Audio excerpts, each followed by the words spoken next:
Hello everyone and welcome to Final IT. In today's video we're going to be looking at accessing our virtual machines via SSH using Putty, which is helpful for managing VMs, including things like pasting from the host machine or being able to scroll up and down in your command line window. Some videos that might be good to watch before this one would be our video on installing CentOS 7, our video explaining how to check your IP address in CentOS 7, both of which can be found in the description. Those will be helpful because they'll give you a CentOS machine that you can connect to when you're using this tool. Alright, the software that we want to use is called Putty.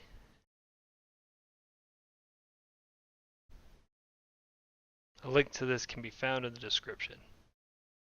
Once you're here, you just want to come down to the download it here option, and that'll bring you to a page where you can pick the installer of your choice. We're going to want 64-bit for our machine, and we'll just run that installer.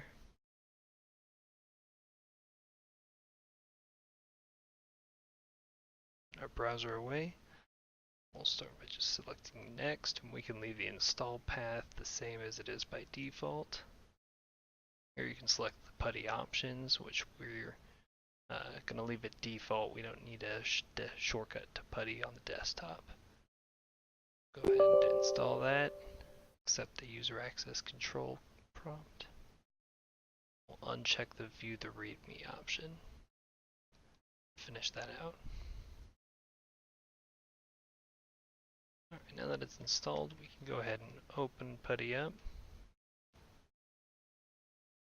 Up here in the host name, we're going to want to enter an IP address for a machine that's running Linux.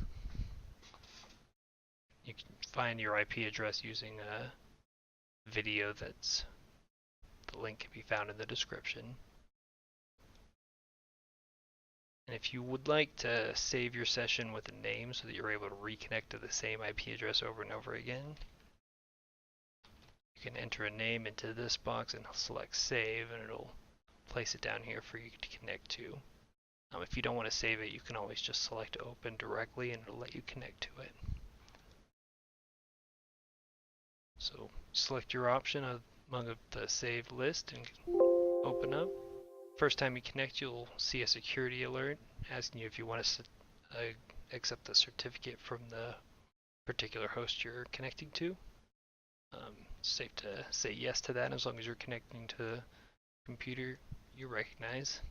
And then for login as, you're just going to use your username and your password from the remote machine.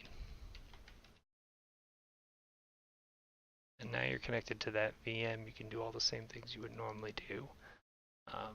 You're able to copy paste into it, and you're able to use a scroll bar up here after you've created so many lines so that you're able to see history, which is pretty important if you're ever working with something that's relatively long. Right, thanks for watching everyone. That's all we had for today. Like, subscribe, and let me know what you think.